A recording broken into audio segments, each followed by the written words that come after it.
So welcome back to another episode of the AI Journal podcast. Today we are joined by Dee, who is from Boundless, and it's a real exciting story that we've got here. We're on day 2 of Web Summit. Yourself has been speaking here and looking at what's been happening and how recruitment has changed and how this whole aspect with digital transformation becoming more remote. It's the perfect time for something like Boundless to really take the initiative to help people, which is what drew me to you. But before we go into what the business is and how it works, can you give a quick introduction to who you are, Dee, a bit of a background to yourself and how you came up with the idea and why you started Boundless, please? Yeah, sure. Thanks, Tom. Thanks for having a chat with me.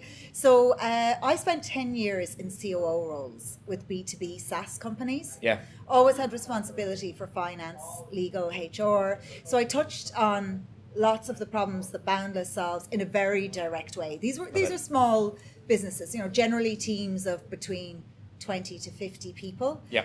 So I did not have a large finance team and a large HR team and a large legal team working with me.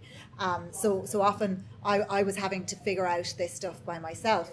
And the last company I was with, a Dublin-based interactive video company called Actionista, we ended up very organically with this international team. Yeah. And I ended up trying to figure out employment and payroll and how we'd handle all of the compliance for these people across about 7 countries. And I set about finding lawyers and accountants in each of these countries. And it was just an absolute nightmare. Unbelievably slow, unbelievably painful. I had a big COO network in London. I was based in London for 12 years. And I started talking to lots of other COOs I knew there and asking them if they were also experiencing this problem and if they had any good solutions they could suggest. And everyone I spoke to said, I also have this problem. I'm really unhappy with the providers I'm using. And I started saying to people, maybe I'll do something to try and figure this out. And people were biting my hand off and saying, you have to solve this problem. So that's when you know you're onto a great business, right? That's your market research. People saying, please, Dee, you need to create this. I was a reluctant founder in many ways. I had worked in startups for over 10 years, so I was under no illusions. I knew how difficult it was to be a startup founder. I knew what the failure rates were like. I knew that, you might be on the outside and everything might look fantastic, but really on the inside, there can be a lot of challenges to overcome. And I'm probably a relatively cynical person. I don't blindly go into things without considering them. I always look at the detail. And no other business idea had ever... I'd often take a bank holiday weekend to consider something and research it. And nothing else ever survived a weekend's research. I'd just find too many holes and reasons not to do it. And I looked for a lot of reasons not to do this, but there were just too many reasons to do it. Too many yeses, not enough no's. I love that. And it's a proper way of highlighting, because you touched on a great point. A lot of companies we're speaking to, and we always speak to them for AI Journal, they don't necessarily consider the roadmap or the structure, like you're saying, or what the pitfalls will be and whether the opportunity outweighs the risk.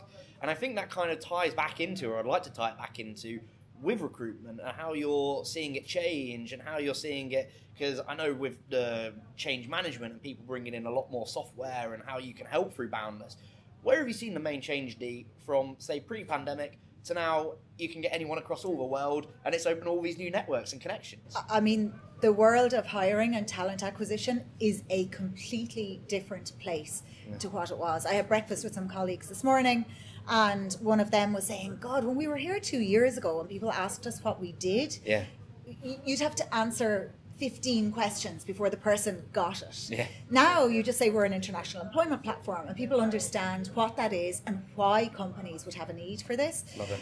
The biggest change, or the one that we're hearing a lot of talk about right now, is around the Great Resignation and the fact that employees are looking for flexibility. Now, location flexibility is one of a whole suite of things that employees now have expectations or hopes around.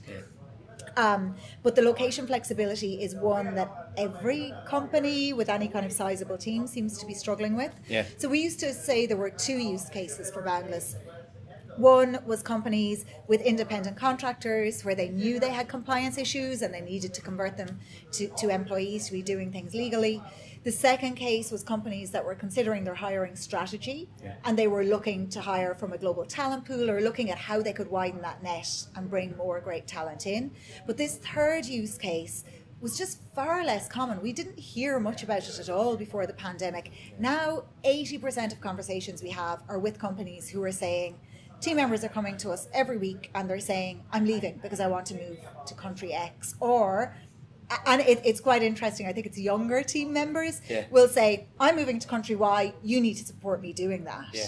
So a lot of companies, we're working with pharma companies, manufacturing companies, organizations that maybe weren't considering remote work before the pandemic. They certainly weren't considering international remote, but they're starting to realize that if you want to hire great talent, if you want to be a company that is very focused on innovation, it's table stakes to support location flexible work. I love so that's really changed things for us. Our market is so much bigger, and there's a huge opportunity right in front of us. Yeah, I absolutely love that, because when we look at it from the AI Journal perspective of how we built the business and what we do, everything's abroad with us, like nearly everything. Our team are abroad, our clients are abroad, the way we do it, this whole global network, and it's almost as if, you said it so well, I had the privilege as a bit background that worked at an agency where we already were remote, so it was like the kind of perfect opportunity that I kind of understood it. But there's all these misconceptions, right, around what people actually understand, or, well, I can't get my talent from America if my company's in the UK, or I can't get my talent from Japan if I'm based over in Berlin or something. How would you, what would you recommend to people, I guess, to more of a question to the younger audience or people that are changing roles? What would you recommend to them with what to do, or the kind of skills that are needed and the kind of platforms that are available to them, such as Boundless? Yeah, so if we talk about it from the employer perspective and then the employee perspective. So from an employer or company perspective, if you are a decision maker at a company and you haven't tried international hiring before, it can seem daunting. So I often say to people, you can commit to this in stages. Yeah. And the first step is, and you're not committed at this point. Yeah. You could just try advertising a role as internationally remote. Take one role and just see what you get. You don't have to offer the job to any of these people. But once people take that step, they never go back to just hiring locally, because the level of talent that you can access once you broaden that net, it is beyond anything you could imagine if you have always just looked for people that lived within commuting distance of your office. Yeah. On the employee side, I think in the software world, maybe a lot of your audience, people who are knowledge workers, particularly in the innovation space, have known about the availability of remote jobs for quite a long time. Yeah. There are a lot of people in the world who are still relatively unaware that these opportunities exist, or they assume that these opportunities are only available to the world's greatest software engineers and data scientists. Yeah. In reality, there are all kinds of jobs available. If you look at a company like Shopify, Shopify, long before the pandemic, had people in every single county in Ireland. Yeah. And they had a few hundred employees in Ireland. They have never had an office in Ireland. Yeah. All of those people have always worked remotely. Yeah. Most of those people are customer service roles, or customer support roles. So they tend to advertise and say, you don't need any prior experience. Yeah. You need to be a good communicator, but they give you all of the training. So these are entry-level jobs, perhaps for people who haven't worked in the tech space before, and they're really well-paid jobs. Yeah. They're looking for an opportunity to get into the tech space, get really good training. Those jobs are available to people that live in the most rural, remote locations and maybe have no prior experience in or access to the tech space. Yeah, love it. That's a great answer as well, because I always come back to the analogy of Airbnb. They don't own any homes, but they lease houses all over the world, and we're seeing that with recruitment, and we're seeing that with what you're doing at Boundless. So maybe give us a bit of an insight, Dee. You've come up with this amazing company, and you're obviously doing clearly very well with the areas you're serving. How do you see it going forward now we're coming out of the pandemic? What would you say maybe the next 3 years or next 5 years look like? Because we'll be having this conversation, I'm sure, next year or the year after, and it'll be good to kind of see where we're going with. What would you reckon? It's really interesting for us as a team. We came to Web Summit 2 years ago. Yeah. We had one employee. Yeah. Web Summit was a pivotal time for us because we onboarded and made job offers to a number of people over the week of Web Summit while we were in Lisbon. But we were pre-revenue, we were pre-product. We'd just done a little bit of pre-seed fundraising from some angels. That was it. We had that on a slide deck. We didn't have a lot more. We had an idea. And now fast forward 2 years later, and I said this to my co-founder Emily this morning, I said, think of where we were 2 years ago. Incredible. We're so much further along. Yeah. Think of what we can achieve in the next 2 years, because we didn't really have anything then. Now we have this amazing team with people who are real experts at what they do. We have the power of all of those people. We have a lot more money in the bank. We have lots of customers. We're growing at a really fast rate.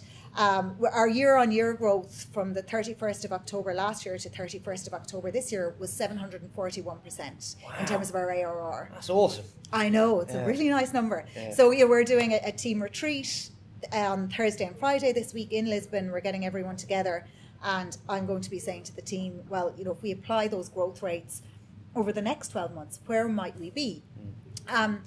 But in terms of our product and the direction that we'll be going in, we will soon have thousands of employees employed through Boundless. That puts us in a really different position, and we often talk about being a customer-focused company or an employee-focused company when we talk about our customer employees.